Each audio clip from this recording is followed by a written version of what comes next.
ਵਾਹਿਗੁਰੂ ਜੀ ਕਾ ਖਾਲਸਾ ਵਾਹਿਗੁਰੂ ਜੀ ਕੀ ਫਤਿਹ। ਮੈਂ ਹਰਜੀਤ ਕੌਰ ਦਿੱਲੀ ਤੋਂ ਅਗਰ ਮੈਂ ਆਪਣੇ ਬਾਰੇ ਗੱਲ ਕਰਾਂ ਤੇ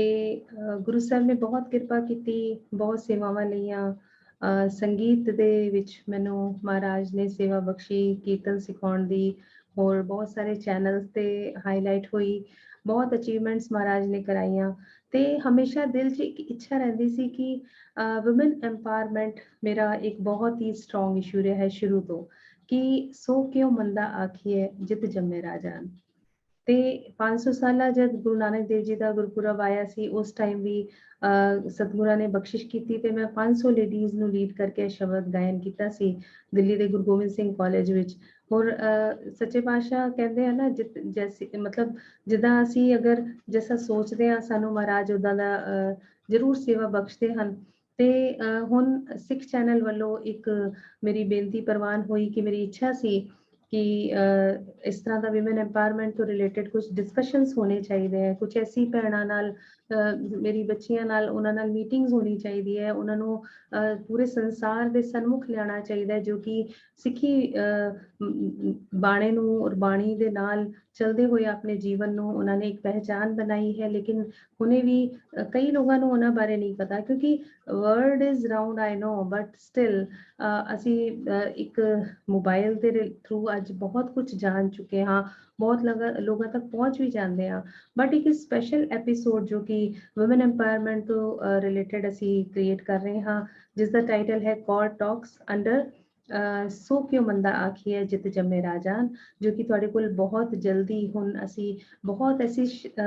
ਸਾਰੀ ਐਸੀ ਸ਼ਖਸੀਅਤਾਂ ਨੂੰ ਲੈ ਕੇ ਆ ਰਹੇ ਹਾਂ, ਜਿਸ ਵਿੱਚ ਆਪ ਜੀ ਜਾਣ ਪਾਓਗੇ ਕਿ ਕਿਸ ਤਰ੍ਹਾਂ ਅਸੀਂ ਸਿੱਖੀ ਜਾਮੇ 'ਚ ਰਹਿ ਕੇ ਆਪਣੇ ਸਿੱਖ ਧਰਮ ਦੇ ਜਿਤਨੇ ਰੂਲਸ ਐਂਡ ਰੈਗੂਲੇਸ਼ਨਸ ਹੈ ਉਹਨਾਂ ਨੂੰ ਫੋਲੋ ਕਰਦੇ ਹੋਏ ਆਪਣੇ ਗ੍ਰਸਤ ਜੀਵਨ ਦਾ ਨਾਲ ਨਿਰਵਾਹ ਕਰਦੇ ਹੋਏ ਅਸੀਂ ਕਿੱਦਾਂ ਆਪਣੇ ਸਮਾਜ ਵਿੱਚ ਆਪਣਾ ਯੋਗਦਾਨ ਦੇ ਸਕਦੇ ਹਾਂ। ਔਰ ਅੱਜ ਔਰਤ ਇੱਕ ਪਹਿਚਾਨ ਦੀ ਮੁਹਤਾਜ ਨਹੀਂ, ਸਪੈਸ਼ਲੀ ਸਿੱਖ ਧਰਮ ਬਹੁਤ ਵੱਡੇ ਵੱਡੇ ਜੋ ਸਟੇਜਸ ਤੱਕ ਪਹੁੰਚ ਚੁੱਕੀਆਂ ਨੇ ਫੀਮੇਲ, ਬਹੁਤ ਵੱਡੇ ਵੱਡੇ ਉਹਨਾਂ ਨੂੰ ਰੁਤਬੇ ਮਿਲ ਚੁੱਕੇ हैं all over worldwide. We have so many examples, so I would like to talk to them in Core Talks and I would like to communicate with them. We want to share their experience, their achievements, and how they have achieved that and which kind of difficulties they have faced.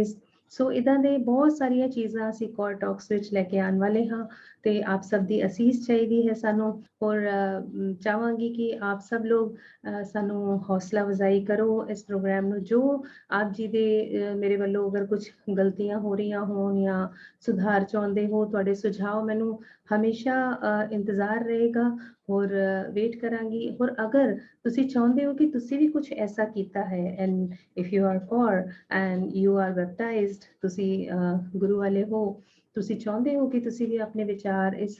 Platform ਤੇ ਆ ਕੇ share ਕਰਨਾ ਚਾਹੁੰਦੇ ਹੋ, do contact me. My email ID is HARJIIT1@gmail.com, or you can mail your details to Sikh channel as well. So either any contact, we will definitely contact you and we will definitely highlight you here and we would love to talk to you on this platform. बहुत खुशी होएगी सानू ते wait कर रही हाँ मैं सब दे इनविटेशंस दी, अपने आइडियाज दी, सब दे सुझाव वेलकम ने। जरूर देखना प्रोग्राम कॉड टॉक्स सो क्यों मंदा आखिए जित जमे राजा। वाहिगुरु जी का खालसा, वाहिगुरु जी की फतेह।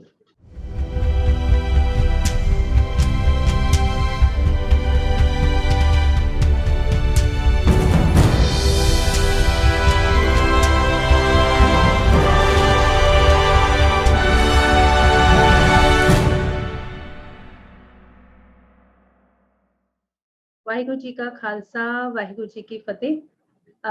ਆਸ਼ੀਸ਼ ਭੈਣ ਜੀ ਅੱਜ ਸਾਡੇ ਨਾਲ ਹਨ ਸਿੱਖ ਚੈਨਲ ਤੇ ਮੈਂ ਆਪ ਜੀ ਬਾਰੇ ਪਹਿਲੇ ਕੁਝ ਦੱਸਣਾ ਚਾਹਾਂਗੀ ਕਿ ਆਸ਼ੀਸ਼ ਭੈਣ ਜੀ ਜੋ ਹਨ ਉਹ BDS MDS ਅਹਿਮਦਾਬਾਦ ਯੂਨੀਵਰਸਿਟੀ ਦੇ ਫਰਸਟ 골ਡ ਮੈਡਲਿਸਟ ਹਨ। ਸਭ ਤੋਂ ਵੱਡੀ ਗੱਲ ਕਿ ਉਹਨਾਂ ਨੇ ਆਪਣਾ ਸਾਰਾ ਜੀਵਨ ਸਿੱਖੀ ਜਾਮੇ 'ਚ ਯਾਨੀ ਕਿ ਸਿੱਖੀ ਬਾਣੇ ਨੂੰ ਧਾਰਨ ਕਰਦੇ ਹੋਏ ਆਪਣੀ ਜ਼ਿੰਦਗੀ ਵਿੱਚ ਸਾਰੀ ਅਚੀਵਮੈਂਟਸ ਲਈਆਂ ਹਨ। ਤੇ ਮੈਂ ਆਸ਼ੀਸ਼ ਭੈਣ ਜੀ ਨੂੰ ਪੁੱਛਣਾ ਚਾਹਾਂਗੀ, ਆਸ਼ੀਸ਼ ਭੈਣ ਜੀ ਆਪ ਜੀ, ਕਿਉਂਕਿ ਇਹ ਜੋ ਸਿੱਖੀ ਹੈ ਇਹ ਸਾਨੂੰ ਵਿਰਾਸਤ 'ਚ ਮਿਲਦੀ ਹੈ, ਮਤਲਬ ਕਈ ਜਨਮਾਂ ਦੇ ਸਾਡੇ ਬਹੁਤ ਚੰਗੇ ਕਰਮ ਹੁੰਦੇ ਹਨ ਤੇ ਸਾਨੂੰ ਸਿੱਖ ਬਾਣੇ ਦੀ ਦਾਤ ਬਖਸ਼ਿਸ਼ ਵਿੱਚ ਮਿਲਦੀ ਹੈ। ਤੇ ਭੈਣ ਜੀ ਮੈਂ ਆਪ ਜੀ ਤੋਂ ਜ਼ਰੂਰ ਜਾਣਨਾ ਚਾਹਾਂਗੀ ਕਿ ਤੁਹਾਡਾ ਬਚਪਨ ਕਿਸ ਤਰ੍ਹਾਂ ਗੁਜ਼ਰਿਆ ਔਰ ਤੁਸੀਂ ਕਿਸ ਤਰ੍ਹਾਂ ਆਪਣੀ ਸਿੱਖੀ ਨੂੰ ਲੈ ਕੇ ਇੱਥੋਂ ਤੱਕ ਹੁਣੇ ਤੱਕ ਸੰਭਾਲ ਕੇ ਆਪ ਜੀ ਚੱਲ ਰਹੇ ਹੋ ਔਰ ਬਹੁਤ ਸਾਰੀ ਸੇਵਾਵਾਂ ਨਿਭਾ ਰਹੇ ਹੋ ਜੋ ਕਿ ਹੁਣ ਅਸੀਂ ਤੁਹਾਡੇ ਨਾਲ ਡਿਸਕਸ ਕਰਾਂਗੇ। ਵਾਹਿਗੁਰੂ ਜੀ ਕਾ ਖਾਲਸਾ, ਵਾਹਿਗੁਰੂ ਜੀ ਕੀ ਫਤਿਹ। ਸਭ ਤੋਂ ਪਹਿਲਾਂ ਤੇ ਮੈਂ ਸਿੱਖ ਚੈਨਲ ਦੀ ਬਹੁਤ-ਬਹੁਤ ਧੰਨਵਾਦੀ ਹਾਂ ਜਿਨ੍ਹਾਂ ਨੇ ਇਸ ਨਾ ਚੀਜ਼ ਨੂੰ ਇਸ ਲਾਇਕ ਸਮਝਿਆ ਹੈਗਾ ਕਿ ਆਪ ਜੀ ਨਾਲ ਮੈਂ ਪੇਸ਼ ਹੋ ਰਹੀ ਹਾਂ ਔਰ ਜੋ ਕੁਝ ਸੁਮਤ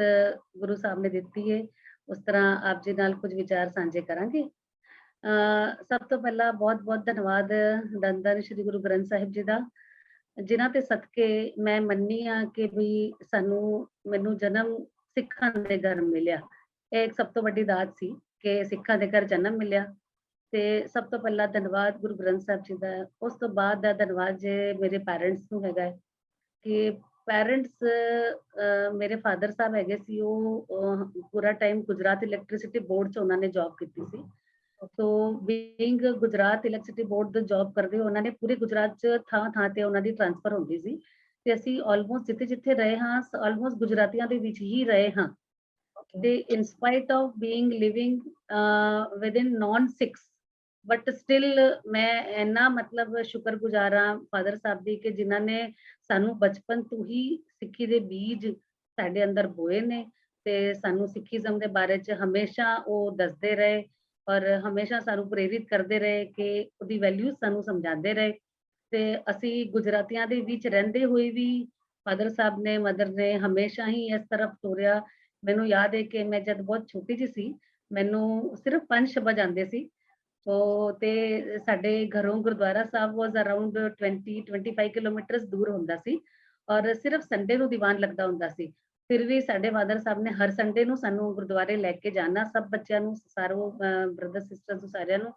ਔਰ ਜਿਹੜੇ 5 ਸ਼ਬਦ ਆਉਂਦੇ ਸੀ ਉਹ ਸਾਰੇ ਪੰਜੋਂ ਮੈਂ ਇੱਕੋ ਵਾਰੀ 'ਚ ਪੜ੍ਹ ਲੈਣੇ ਕਿਉਂਕਿ ਉਹੀ ਸ਼ਬਦ ਸਾਨੂੰ ਪਹਿਲੇ ਛੋਟੇ ਹੁੰਦੇ ਆਉਂਦੇ ਸੀ, ਇਸ ਤਰ੍ਹਾਂ ਸੀ। ਤੇ ਇਸ ਕਰਕੇ ਸ਼ੁਰੂ ਤੋਂ ਹੀ ਉਹਨਾਂ ਨੇ ਮਤਲਬ ਇਸ ਤਰ੍ਹਾਂ ਪਾਇਆ। ਉਸ ਤੋਂ ਬਾਅਦ ਹੌਲੀ ਮਤਲਬ ਜਿੱਥੇ ਵੀ ਅਸੀਂ ਜਾਂਦੇ ਰਹੇ ਹਮੇਸ਼ਾ ਉਹਨਾਂ ਦਾ ਜੋ ਰੈਗੂਲਰ ਰੂਟੀਨ ਹੁੰਦਾ ਸੀ ਕਿ ਵੀ ਟਾਈਮ ਟੂ ਟਾਈਮ ਉਹਨਾਂ ਨੇ ਸਵੇਰ ਦਾ ਨਿਤਨੇਮ ਕਰਨਾ, ਟਾਈਮ ਟੂ ਟਾਈਮ ਸੋਦਰ ਦਾ ਪਾਠ ਕਰਨਾ, ਟਾਈਮ ਟੂ ਟਾਈਮ ਸੋਹਲਾ ਸਾਹਿਬ ਕਰਨਾ। ਅਸੀਂ ਬਸ ਉਹਨਾਂ ਨੂੰ ਦੇਖ ਕੇ ਹੀ ਅਸੀਂ ਹੌਲੀ ਕਿਉਂਕਿ ਸਾਡਾ ਐਜੂਕੇਸ਼ਨ ਦਾ ਮੀਡੀਅਮ ਪੂਰਾ ਗੁਜਰਾਤੀ ਮੀਡੀਅਮ 'ਚ ਸੀ, ਬਾਅਦ 'ਚ ਇੰਗਲਿਸ਼ ਮੀਡੀਅਮ 'ਚ ਸਟੱਡੀ ਕੰਪਲੀਟ ਕੀਤਾ। ਪਰ ਹਾਲਾਂਕਿ ਕੋਈ ਸਿੱਖੀ ਦੇ ਬਾਰੇ 'ਚ ਕੁਛ ਅਸੀਂ ਨਾ ਰਹੇ, ਨਾ ਸਾਨੂੰ ਕੋਈ ਐਟਮੋਸਫੇਅਰ ਮਿਲਿਆ ਸੀ। ਪਰ ਪਤਾ ਨਹੀਂ ਗੁਰੂ ਸਾਹਿਬ ਦੀ ਦਾਤ ਸੀ, ਗੁਰੂ ਸਾਹਿਬ ਦੀ ਬਖਸ਼ਿਸ਼ ਸੀ ਕਿ ਬਾਅਦ ਦਾ ਸਮਾਂ ਹੈ ਜਿਹੜਾ ਸਾਨੂੰ ਮਿਲਿਆ ਹੁਣ, ਜਿਹੜਾ ਅਸੀਂ ਕਮਿਊਨਿਟੀ ਦੀ ਸੁਸਾਇਟੀ 'ਚ ਰਹਿ ਰਹੇ ਹਾਂ, ਗੁਰੂ ਸਾਹਿਬ ਸੇਵਾ ਲੈ ਰਹੇ ਨੇ ਅੱਛੇ ਤਰੀਕੇ ਨਾਲ। ਤੇ ਬਸ ਤਾਂ ਹੀ ਬਚਪਨ ਤੋਂ ਹੀ ਜੋ ਕੁਝ ਸਿੱਖਦੇ ਆਏ ਸੀ ਔਰ ਫਿਰ ਕਿਰਪਾ ਰਹੀ ਮਹਾਰਾਜ ਦੀ ਤੇ ਹੌਲੀ ਕਰਕੇ ਇਸ ਪਾਸੇ ਲੱਗਦੇ ਰਹੇ ਔਰ ਬਾਅਦ 'ਚ ਐਜੂਕੇਸ਼ਨ 'ਚ ਵੀ ਰਹੇ, ਕਾਫੀ ਟਾਈਮ ਪੜ੍ਹਾਈ ਵਿੱਚ ਵੀ ਬਿਜ਼ੀ ਰਹੇ। ਬਟ ਇਹ ਹੈ ਕਿ ਜਿਹੜਾ ਬਚਪਨ ਦੀ ਜੋ ਚੀਜ਼ਾਂ ਅੰਦਰ ਪੈ ਗਈਆਂ, ਇੱਕ ਵਾਰੀ ਜੋ ਡੇਟਾ ਫੀਡ ਹੋ ਗਿਆ ਸੀ ਨਾ, ਉਹ ਮੈਨੂੰ ਲੱਗਦਾ ਹੈ ਕਿ ਸਭ ਤੋਂ ਫਰੂਟਫੁਲ ਚੀਜ਼ ਉਹੀ ਸੀ ਜੋ ਸਾਨੂੰ ਇੱਥੇ ਤੱਕ ਲੈ ਕੇ ਆਈ। ਤੇ ਬਿਲਕੁਲ ਠੀਕ ਹੈ ਤੁਸੀਂ ਕਿ ਮਾਤਾ ਪਿਤਾ ਦਾ ਇੱਕ ਬੱਚੇ ਦੀ ਜੀਵਨ 'ਚ ਬਹੁਤ ਵੱਡਾ ਰੋਲ ਹੁੰਦਾ ਹੈ ਕਿਉਂਕਿ ਜੋ ਸੰਸਕਾਰ ਜੋ ਸਾਡੇ ਅੰਦਰ ਟ੍ਰਾਂਸਫਰ ਹੁੰਦੇ ਹਨ ਉਹ ਮਾਤਾ ਪਿਤਾ ਦੇ ਰਾਹੀਂ ਹੁੰਦੇ ਹਨ। ਤੇ ਉਹ ਜਿੱਦਾਂ ਕਹਿੰਦੇ ਨੇ ਇੱਕ ਵਿਰਖ ਨੂੰ ਅਗਰ ਆਪਾਂ ਇੱਕ ਅੱਛਾ ਫਲਦਾਰ ਹੋਰ ਛਾਇਆਦਾਰ ਬਣਾਉਣਾ ਹੈ ਤਾਂ ਉਹ ਸਾਰਾ ਡਿਪੈਂਡ ਕਰਦਾ ਹੈ ਉਸ ਪਰਵਰਿਸ਼ ਤੇ ਕਿ ਉਸ ਮਾਲੀ ਨੇ ਕਿਸ ਤਰ੍ਹਾਂ ਬੀਜ ਪਾਇਆ, ਕਿਵੇਂ ਉਹਨੂੰ ਸੀਂਚਿਆ, ਕਿਵੇਂ ਉਹਨੂੰ ਖਾਦ ਪਾਣੀ ਦਿੱਤਾ। ਤੇ ਉਹ ਸੰਸਕਾਰ ਸਾਡੇ ਜਿੱਦਾਂ ਅਸੀਂ ਫਲਰਿਸ਼ ਹੁੰਦੇ ਹਾਂ ਤੇ ਉਹ ਚੀਜ਼ਾਂ ਸਾਡੀਆਂ ਡਿਵੈਲਪ ਹੁੰਦੀਆਂ ਹਨ ਹੋਰ ਸਾਰੇ ਸੰਸਾਰ ਦੇ ਸਾਹਮਣੇ ਉਹ ਚੀਜ਼ਾਂ ਵਾਪਸ ਆਉਂਦੀਆਂ ਹਨ। ਤੇ ਇਹ ਨੋ ਡਾਊਟ ਸਾਰਾ ਕ੍ਰੈਡਿਟ ਪੇਰੈਂਟਸ ਨੂੰ ਜਾਂਦਾ ਹੈ ਕਿਉਂਕਿ ਉਹਨਾਂ ਹੀ ਉਂਗਲੀ ਫੜ ਕੇ ਹਰ ਬੱਚੇ ਨੂੰ ਸਿਖਾਇਆ ਕਿ ਇਸ ਤਰ੍ਹਾਂ ਬੱਚੇ ਨੂੰ ਸੰਸਾਰ 'ਚ ਚੱਲਣਾ ਹੈ ਤੇ ਸਿੱਖੀ ਨੂੰ ਕਿਸ ਤਰ੍ਹਾਂ ਆਪਣੇ ਜੀਵਨ 'ਚ ਧਾਰਨੀ ਕਰਕੇ ਅਸੀਂ ਉਹਨੂੰ ਅੱਗੇ, ਤੁਸੀਂ ਇੱਕ ਬਹੁਤ ਵੱਡੇ ਐਗਜ਼ਾਮਪਲ ਹੋ ਸਾਡੇ ਵਾਸਤੇ ਕਿ ਤੁਸੀਂ ਸਿੱਖੀ ਸਰੂਪ ਨੂੰ ਕਾਇਮ ਰੱਖਦੇ ਹੋਏ ਔਰ ਆਪਣੇ ਜੀਵਨ ਵਿੱਚ ਬਹੁਤ ਸਾਰੀ ਸਫਲਤਾਵਾਂ ਵੀ ਪਾਈਆਂ ਹਨ। ਤੇ ਗੱਲ ਹੁੰਦੀ ਹੈ ਕਿ ਤੁਸੀਂ BDS MDS ਔਰ ਸਭ ਤੋਂ ਵੱਡੀ ਗੱਲ 골ਡ ਮੈਡਲਿਸਟ ਹੋ, ਫਸਟ 골ਡ ਮੈਡਲਿਸਟ ਯੂਨੀਵਰਸਿਟੀ ਦੇ। ਤੇ ਉਹਦੇ ਵਿੱਚ ਤੁਹਾਨੂੰ ਕਦੀ ਇਸ ਆਪਣੇ ਸਰੂਪ ਨੂੰ ਲੈ ਕੇ ਕਦੀ ਕਿਸੇ ਨੇ ਕੋਈ ਟੋਂਟ ਜਾਂ ਕਹਿੰਦੇ ਨਾ ਕਿ ਜੀਵਨ ਵਿੱਚ ਬਹੁਤ ਸਾਰੀ ਗੱਲਾਂ ਸੁਣਨੀਆਂ ਪਰ ਕਈ ਵਾਰੀ ਇੱਕ ਯੰਗ ਏਜ ਵਿੱਚ ਬੱਚੀ ਜਦ ਕਿਸੇ ਸੋਹਣੇ ਸਰੂਪ ਨੂੰ ਦੇਖਦੀ ਹੈ ਤੇ ਇੱਕ ਕੰਪਲੈਕਸ ਆਉਂਦਾ ਹੈ ਕਿ ਉਹ ਇੰਨੀ ਬਈ ਸੋਹਣੇ ਲੱਗਦੇ ਔਰ ਮੈਂ ਕੁਛ ਨਹੀਂ, ਮੈਂ ਸਿੰਪਲ ਜਿਹਾ ਰਹਿ ਕੇ ਚਲਦੀ ਹਾਂ। ਤੇ ਉਸ ਚੀਜ਼ ਨੂੰ ਆਪ ਜੀ ਕਿਵੇਂ ਮੇਨਟੇਨ ਕੀਤਾ ਆਪਣੀ ਲਾਈਫ ਵਿੱਚ? ਹਾਲਾਂਕਿ ਥੋੜਾ ਜਿਹਾ ਇੱਥੇ ਮੈਂ ਥੋੜਾ ਜਿਹਾ ਕਰੈਕਸ਼ਨ ਚਾਹਾਂਗੀ ਕਿ ਜਿਹੜਾ ਮੈਂ ਸਿੱਖੀ ਸਰੂਪ ਜਿਹੜਾ ਗੁਰੂ ਸਾਹਿਬ ਨੇ ਬਖਸ਼ਿਸ਼ ਕੀਤੀ ਉਹ ਕਾਫੀ ਟਾਈਮ ਬਾਅਦ ਮਤਲਬ ਇਹ ਸਰੂਪ ਚ ਅਸੀਂ ਆਏ ਹਾਂ। ਉਸ ਤੋਂ ਪਹਿਲੇ ਤੇ ਮੈਂ ਸਿੰਪਲੀ ਜਦ ਮੈਂ ਕਾਲਜ ਪੜ੍ਹਦੀ ਸੀ ਤਾਂ ਮੈਂ ਸਿੰਪਲ ਹੀ ਰਹਿੰਦੀ ਸੀ, ਜਿਸ ਟਾਈਮ ਮਤਲਬ ਜਿਸ ਤਰ੍ਹਾਂ ਆਮ ਬੱਚੇ ਰਹਿੰਦੇ ਨੇ ਉਸ ਤਰ੍ਹਾਂ ਹੀ ਸੀ। ਬਟ ਇਹ ਹੈਗਾ ਸੀ ਕਿ ਵੀ ਅਸੀਂ ਆਪਣੇ ਵੈਲਿਊਜ਼ ਨੂੰ ਬਹੁਤ ਮੰਨਦੇ ਸੀ। ਜਿੱਥੇ ਵੀ ਜਾਂਦੇ ਸੀ ਅਸੀਂ, ਭਾਵੇਂ ਕਿਸੇ ਇੰਸਟੀਚਿਊਟ ਚ ਪਾਈਏ, ਕਾਲਜ ਚ ਜਾਈਏ, ਫਰੈਂਡਸ ਵਿੱਚ ਹੋਈਏ, ਸਟਾਫ ਵਿੱਚ ਹੋਈਏ, ਕਿਸੇ ਤਰੀਕੇ ਨਾਲ ਵੀ ਹੋਈਏ, ਅਸੀਂ ਜ਼ਰੂਰ ਕੋਸ਼ਿਸ਼ ਕਰਦੇ ਸੀ ਕਿ ਗੁਰੂ ਸਾਹਿਬ ਦਾ ਨਾਂ ਹੀ ਅੱਗੇ ਰੱਖ ਕੇ, ਗੁਰੂ ਨੂੰ ਆਗੂ ਰੱਖ ਕੇ, ਗੁਰੂ ਦੇ ਸ਼ਰਣੀ ਪੈ ਕੇ ਹੀ ਸਾਰੇ ਕਾਰਜ ਕਰਨੇ ਔਰ ਗੁਰੂ ਦੇ ਅੰਡਰ ਰਹਿ ਕੇ ਆਪਣੇ ਆਪ ਨੂੰ ਸਰੈਂਡਰ ਕਰਕੇ ਸਿੱਖੀ ਵੈਲਿਊਜ਼ ਨੂੰ ਮੰਨਦੇ ਹੋਏ, ਅਸੀਂ ਉਸ ਪ੍ਰਿੰਸੀਪਲਸ ਨੂੰ ਫੋਲੋ ਕਰਦੇ ਹੋਏ ਅਸੀਂ ਆਪਣਾ ਸਾਰਾ ਐਜੂਕੇਸ਼ਨ ਕਰੀਏ ਜਾਂ ਜੀਵਨ ਜੀਣੇ ਦੀ ਜਾਂਚ ਜਿਹੜੀ ਸੀ ਉਹ ਉਸ ਸਿਧਾਂਤਾਂ ਤੇ ਰਹਿ ਕੇ ਚੱਲੀਏ, ਉਸ ਚੀਜ਼ ਦੀ ਪੂਰੀ ਕੋਸ਼ਿਸ਼ ਕੀਤੀ ਸੀ। ਬਾਅਦ ਚ ਗੁਰੂ ਸਾਹਿਬ ਬਖਸ਼ਿਸ਼ ਕੀਤੀ, ਸਾਡੇ ਇੱਥੇ ਇੱਕ ਪੰਜਾਬ ਤੋਂ ਕਾਫੀ ਸੰਤ ਧਰਮ ਪ੍ਰਚਾਰਕ ਆਉਂਦੇ ਰਹਿੰਦੇ ਨੇ ਇੱਥੇ ਗੁਜਰਾਤ ਚ, ਤੇ ਆਂਦੇ ਸੀ ਨਿਰਮਲ ਸਿੰਘ ਜੀ ਖਾਲਸਾ ਕਰਕੇ ਹਮੇਸ਼ਾ ਅਹਿਮਦਾਬਾਦ, ਤੇ ਉਹਨਾਂ ਦੇ ਪ੍ਰੇਰਣਾ ਸਦਕੇ ਫਿਰ ਗੁਰੂ ਸਾਹਿਬ ਬਖਸ਼ਿਸ਼ ਕੀਤੀ ਕਿ ਚਲੋ ਵੀ ਹਾਂਜੀ ਇਸ ਜਾਮੇ ਚ ਰਹਿਣਾ ਹੈ ਜਾਂ ਦਸਤਾਰ ਸਜਾਨੀ ਹੈ ਜਾਂ ਬਾਣੀ ਬਾਣੇ ਦੇ ਧਾਰਨੀ ਬਣਨਾ ਹੈ ਤੇ ਇਹਨੂੰ ਸੰਭਾਲਣਾ ਹੈ। ਕਈ ਵਾਰੀ ਕਈਆਂ ਲੋਕਾਂ ਨੇ ਮਤਲਬ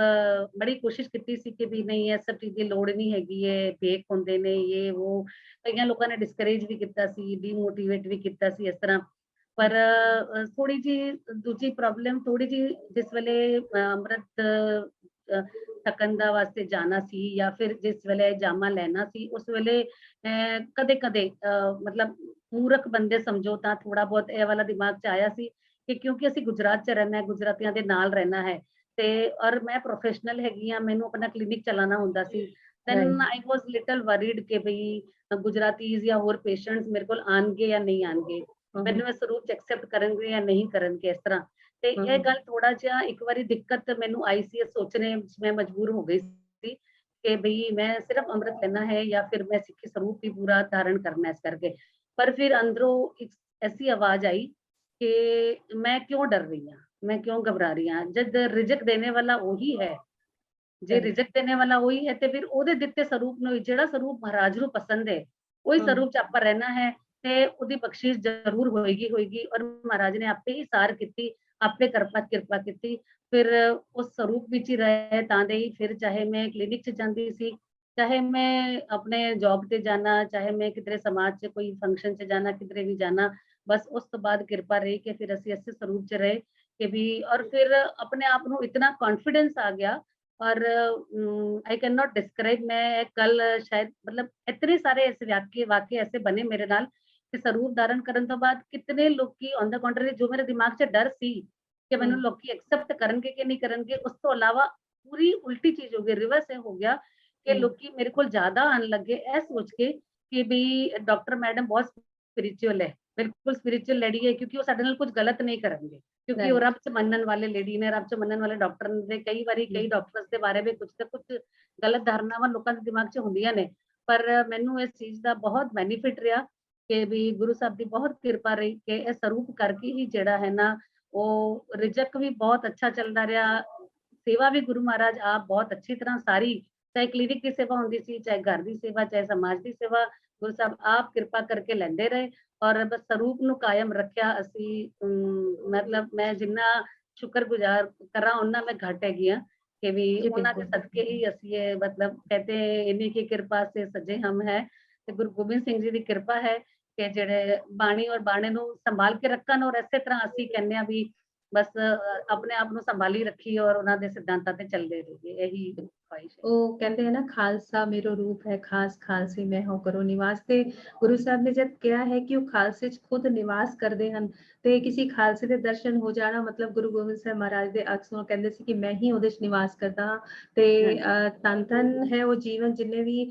ਗੁਰੂ ਸਾਹਿਬ ਦੀ ਸਿੱਖੀ ਨੂੰ ਧਾਰਨ ਕੀਤਾ, ਉਹਨੂੰ ਨਿਭਾਇਆ ਹੈ ਔਰ ਉਸਨੂੰ ਉੱਪਰ ਰੱਖਿਆ ਹੈ ਹਰ ਚੀਜ਼ ਤੋਂ ਉੱਪਰ, ਤੇ ਨਤਮਸਤਕ ਹੁੰਦੇ ਹਾਂ ਅਸੀਂ ਤੁਹਾਡੇ ਚਰਨਾਂ 'ਚ। ਔਰ ਇੱਕ ਚੀਜ਼ ਹੋਰ ਪੁੱਛਣਾ ਚਾਹਾਂਗੀ ਕਿ ਆਪ ਜੀ ਨੇ ਜੋ ਵੈਲਿਊਜ਼ ਆਪ ਕਮਾਈਆਂ ਹਨ ਤੇ ਜਿੱਥੋਂ ਤੱਕ ਮੈਂ ਆਪ ਜੀ ਬਾਰੇ ਜਾਣਦੀ ਹਾਂ ਆਪ ਜੀ ਸੋਸ਼ਲ ਸਰਵਿਸਿਜ਼ ਵਿੱਚ ਵੀ ਬਹੁਤ ਐਕਟਿਵਲੀ ਪਾਰਟਿਸਿਪੇਟ ਕਰਦੇ ਹੋ। So how do you manage things ਕਿ ਤੁਸੀਂ ਸਵੇਰੇ ਤੋਂ ਲੈ ਕੇ 8 ਵਜੇ ਤੋਂ ਕਾਲਜ ਵੀ ਜਾਂਦੇ ਹੋ, ਉੱਥੇ ਲੈਕਚਰਰ ਵੀ ਹੋ ਤੁਸੀਂ, ਫਿਰ ਪੇਸ਼ੈਂਟਸ ਨੂੰ ਵੀ ਦੇਖਣਾ ਹੁੰਦਾ ਹੈ, ਉਹ ਵੀ ਇੱਕ ਬਹੁਤ ਵੱਡੀ ਰਿਸਪੌਂਸਿਬਿਲਿਟੀ ਹੈ ਤੁਹਾਡੇ ਸ਼ੋਲਡਰਸ ਤੇ, ਪਲੱਸ ਤੁਸੀਂ ਫੈਮਿਲੀ ਨੂੰ ਵੀ ਦੇਖਦੇ ਹੋ। ਤੇ ਉਸ ਤੋਂ ਬਾਅਦ ਆਪ ਜੀ ਸੋਸ਼ਲ ਸਰਵਿਸ ਲਈ ਕਿੱਦਾਂ ਸਮਾਂ ਮੈਨੇਜ ਕਰਦੇ ਹੋ? ਉਹ ਕੀ ਐਕਟੀਵਿਟੀਜ਼ ਆਪ ਜੀ ਨੇ ਡਿਊਰਿੰਗ ਅ ਪੈਂਡੇਮਿਕ ਵੀ ਕਾਫੀ ਐਕਟਿਵਲੀ ਪਾਰਟਿਸਿਪੇਟ ਕੀਤਾ, ਉਹ ਕਿਸ ਤਰ੍ਹਾਂ ਮੈਨੇਜ ਕੀਤਾ? ਆਈ ਡੋਂਟ ਨੋ, ਮੈਨੂੰ ਸਮਝ ਨਹੀਂ ਆਉਂਦੀ ਕਿ ਮੈਂ ਇਸ ਚੀਜ਼ ਦਾ ਜਵਾਬ ਮੈਂ ਆਪ ਜੀ ਨੂੰ ਕਿਸ ਤਰ੍ਹਾਂ ਦਵਾਂ, ਬਟ ਮੈਨੂੰ ਨਾ ਸਿਰਫ ਇੱਕ ਛੋਟੀ ਜੀ ਸੈਂਟੈਂਸ ਮੈਨੂੰ ਅੱਛਾ ਲੱਗਦਾ ਹੈਗਾ ਹੈ ਕਿ ਵੀ ਕੁਝ ਕਰੋ ਤਾਂ ਅੱਛਾ ਲੱਗਦਾ ਹੈ, ਕਰਕੇ ਦੇਖੋ ਅੱਛਾ ਲੱਗੇਗਾ, ਉਹ ਵਾਲੀ ਗੱਲ ਹੈ। ਮਤਲਬ ਜਿੱਦਾਂ ਜਿੱਦਾਂ ਕਰਦੇ ਗਏ ਨਾ, ਉਹਨਾਂ ਦਿਲ ਨੂੰ ਇੰਨੀ ਤਸੱਲੀ ਮਿਲਦੀ ਗਈ ਨਾ, ਔਰ ਸਮਝ ਨਹੀਂ ਆਈ ਕਿ ਵੀ ਕਿਸ ਤਰੀਕੇ ਨਾਲ ਕਹਿੰਦੇ ਨੇ ਵੀ ਕਿਸ ਦੀ ਦੁਆ ਕਿਸ ਨੂੰ ਲੱਗ ਜਾਂਦੀ ਹੈ, ਇਸ ਤਰ੍ਹਾਂ ਵਾਲੀ ਗੱਲ ਹੈ ਕਿ ਪਤਾ ਨਹੀਂ ਉੱਪਰੋਂ ਕੌਣ ਪ੍ਰੇਰਿਤ ਕਰ ਰਿਹਾ ਹੈ ਜਾਂ ਕੌਣ ਮਤਲਬ ਮੋਟੀਵੇਟ ਕਰ ਰਿਹਾ ਹੈ ਸੇਵਾ ਕਰਨ ਵਾਸਤੇ। ਬਟ ਜਿੱਦਾਂ ਜਿੱਦਾਂ ਸੇਵਾ ਮਹਾਰਾਜ ਲੈਂਦੇ ਗਏ ਨਾ, ਜਿੰਨੇ ਜਿੰਨੇ ਸੇਵਾ ਕਰਦੇ ਗਏ, ਉਹਨਾਂ ਦਿਲ ਨੂੰ ਇਤਨਾ ਅੱਛਾ ਲੱਗਦਾ ਗਿਆ ਔਰ ਇੰਨਾ ਚਾਹ ਵੱਧਦਾ ਗਿਆ ਨਾ। ਫਿਰ ਇਸ ਤਰ੍ਹਾਂ ਹੁੰਦਾ ਸੀ ਕਿ ਵੀ ਕਿਸੇ ਨੂੰ ਕੋਈ ਜਰਾ ਜੀ ਪਰੇਸ਼ਾਨੀ ਵੀ ਹੋਵੇ ਨਾ, ਤਾਂ ਵੀ ਦਿਲ ਬੇਚੈਨ ਹੋ ਜਾਂਦਾ ਸੀ ਕਿ ਨਹੀਂ ਨਹੀਂ ਨਹੀਂ, ਇਹ ਬੰਦਾ ਸੋ ਐਂਡ ਸੋ ਫਲਾਣਾ ਬੰਦਾ ਪਰੇਸ਼ਾਨ ਹੈ ਜਾਂ ਇਹਨੂੰ ਕੋਈ ਤਕਲੀਫ ਹੈ ਜਾਂ ਕੁਛ ਹੈ, ਵੀ ਸਭ ਤੋਂ ਪਹਿਲਾਂ ਉਹਦੀ ਹੈਲਪ ਕਰਨੀ ਹੈ। ਭਾਵੇਂ ਮੇਰੇ ਘਰ ਉਸ ਦਿਨ ਰੋਟੀ ਬਣੇਗੀ ਜਾਂ ਨਹੀਂ ਬਣੇਗੀ, that we will manage, but ਆਹ ਹੋਇਆ ਕਿ ਜਿਸ ਬੰਦੇ ਦਾ ਸੇਵਾ ਵਾਸਤੇ ਕਿਸੇ ਦੀ ਕੋਈ ਕਿਸੇ ਨੂੰ ਲੋੜ ਪਈ ਹੈ, ਕਿਸੇ ਨੇ ਹੈਲਪ ਵਾਸਤੇ ਕਿਸੇ ਨੇ ਕੋਈ ਗੁਜ਼ਾਰਿਸ਼ ਕੀਤੀ ਹੈ, ਤੇ ਸਭ ਤੋਂ ਪਹਿਲਾਂ ਇਹੀ ਕੋਸ਼ਿਸ਼ ਰਹਿੰਦੀ ਹੈ ਕਿ ਉਸ ਤੋਂ ਜਿਤਨੀ ਹੋ ਸਕੇ ਉਸ ਦੀ ਹੈਲਪ ਕਰੇ। ਹਾਲਾਂਕਿ ਕਰਨ ਕਰਾਵਨ ਆਪ ਗੁਰੂ ਮਹਾਰਾਜ ਨੇ, ਪਰ ਸਾਰਿਆਂ ਨੂੰ ਪਤਾ ਹੈ ਵੀ ਗੁਰੂ ਮਹਾਰਾਜ ਕੋਈ ਨਾ ਕੋਈ ਨਿਮਿਤ ਜ਼ਰੂਰ ਬਣਾ ਦਿੰਦੇ ਨੇ। ਤੇ ਮੈਂ ਆਪਣੇ ਆਪ ਨੂੰ ਬਹੁਤ ਵਡਭਾਗੀ ਸਮਝਦੀ ਹਾਂ ਕਿ ਮਹਾਰਾਜ ਨੇ ਇਸ ਕਾਬਿਲ ਸਮਝਿਆ ਹੈ ਕਿ ਚਲੋ ਕੋਈ ਨਾ ਕੋਈ ਸੇਵਾ ਦੇ ਦਿੰਦੇ ਨੇ, ਤੇ ਅਸੀਂ ਵੀ ਸ਼ੁਕਰ ਕਰਕੇ ਸੇਵਾ ਲੈਂਦੇ ਹਾਂ ਵੀ ਚਲੋ ਠੀਕ ਹੈ। ਔਰ ਫਿਰ ਇੱਕ ਵਾਰੀ ਸੇਵਾ ਕਰੋ, ਇਤਨਾ ਮਤਲਬ ਦਿਲ ਨੂੰ ਸਕੂਨ ਲੱਗਦਾ ਹੈ ਨਾ ਕਿ ਹਾਲਾਂਕਿ ਦੇਖੋ ਬੀਇੰਗ ਅ ਡਾਕਟਰ ਇਹ ਸਾਡੇ ਫਰਜ਼ ਚ ਆਉਂਦਾ ਹੈਗਾ, ਸਾਡੀ ਡਿਊਟੀ ਹੈਗੀ ਹੈ ਕਿ ਵੀ ਜਿਹੜਾ ਵੀ ਕੋਈ ਪੇਸ਼ੈਂਟ ਆਵੇ ਅਸੀਂ ਉਸਨੂੰ ਪ੍ਰੋਪਰਲੀ ਟਰੀਟ ਕਰਨਾ ਹੈ। ਪਰ ਪੇਸ਼ੈਂਟਸ ਇਤਨੇ ਖੁਸ਼ ਹੋ ਜਾਂਦੇ ਨਾ, ਸਿਰਫ ਉਹਨਾਂ ਦੇ ਨਾਲ ਅਸੀਂ ਅੱਛੀ ਤਰ੍ਹਾਂ ਹੱਸ ਕੇ ਪਿਆਰ ਨਾਲ ਗੱਲ ਕਰ ਲੈਂਦੇ ਹਾਂ ਨਾ, ਅੱਧਾ ਦਰਦ ਤੇ ਉਹਨਾਂ ਦਾ ਉਹਦੇ ਵਿੱਚ ਠੀਕ ਹੋ ਜਾਂਦਾ ਹੈਗਾ। ਫਿਰ ਕਈ ਵਾਰੀ ਮੈਨੂੰ ਸ਼ਰਮ ਆ ਜਾਂਦੀ ਸੀ ਕਿ ਕਈ ਵਾਰੀ ਮੇਰੇ ਤੋਂ ਵੱਡੀ ਵੱਡੀ ਉਮਰ ਵਾਲੇ ਜਿਹੜੇ ਬੰਦੇ ਹੁੰਦੇ ਸੀ ਨਾ, ਵੀ ਹਾਂ they are very happy with the treatment, ਤੇ ਉਹ ਲਿਟਰਲੀ ਪੈਰਾਂ ਨੂੰ ਹੱਥ ਲਗਾ ਦਿੰਦੇ ਸੀ ਕਿ ਵੀ ਨਹੀਂ ਭੈਣ ਜੀ आपने बहुत अच्छा ट्रीटमेंट किया, हमको बहुत अच्छा लगा मैडम, इस तरह करके। ਹਾਲਾਂਕਿ ਉਹ ਸਾਡੇ ਵਾਸਤੇ ਸ਼ਰਮ ਦੀ ਗੱਲ ਹੈ, ਕੋਈ ਮਤਲਬ ਨਹੀਂ ਹੈ, ਬਟ ਉਹ ਲੋਕ ਇਤਨੇ ਜ਼ਿਆਦਾ ਥੈਂਕਫੁਲ ਹੁੰਦੇ ਸੀ। ਹਾਲਾਂਕਿ ਮੈਂ ਤੇ ਸਿਰਫ ਆਪਣੀ ਡਿਊਟੀ ਕੀਤੀ ਜੋ ਕਰਨੀ ਹੁੰਦੀ ਸੀ, ਪਰ ਉਹ ਲੋਕ ਇਤਨੇ ਜ਼ਿਆਦਾ ਥੈਂਕਫੁਲ ਹੁੰਦੇ ਸੀ। ਉਹ ਸੋਚ ਕੇ ਇਸ ਤਰ੍ਹਾਂ ਲੱਗਦਾ ਸੀ ਕਿ ਵੀ ਗੁਰੂ ਮਹਾਰਾਜ ਨੇ ਕਿਤਨੀ ਵੱਡੀ ਬਖਸ਼ਿਸ਼ ਕੀਤੀ ਹੈ ਕਿ ਇੱਕ ਐਜੂਕੇਸ਼ਨ ਇਤਨਾ ਅੱਛਾ ਦਿੱਤਾ ਹੈ, ਇਤਨੀ ਬੁੱਧੀ ਬਖਸ਼ੀ ਹੈ, ਤੇ ਕਿਉਂ ਨਹੀਂ ਇਸ ਦਾ ਯੂਜ਼ ਕਰਨਾ ਚਾਹੀਦਾ ਹੈਗਾ। ਮਾਇਆ ਆਪਣੀ ਜਗ੍ਹਾ ਹੈਗੀ ਹੈ, ਬਟ ਸੇਵਾਵਾਂ ਵਾਸਤੇ ਇਹ ਹੈ ਕਿ ਵੀ ਮੈਂ ਜ਼ਿਆਦਾਤਰ ਬਲੱਡ ਡੋਨੇਸ਼ਨ ਕੈਂਪਸ ਵਾਸਤੇ ਮੈਕਸਿਮਮ ਸੇਵਾ ਕਰਨੇ ਹੈਗੇ ਆ। ਅਸੀਂ ਇੱਕ ਦੋ ਐਨਜੀਓਜ਼ ਨਾਲ ਜੁੜੇ ਹੋਏ ਹੈਗੇ ਆ,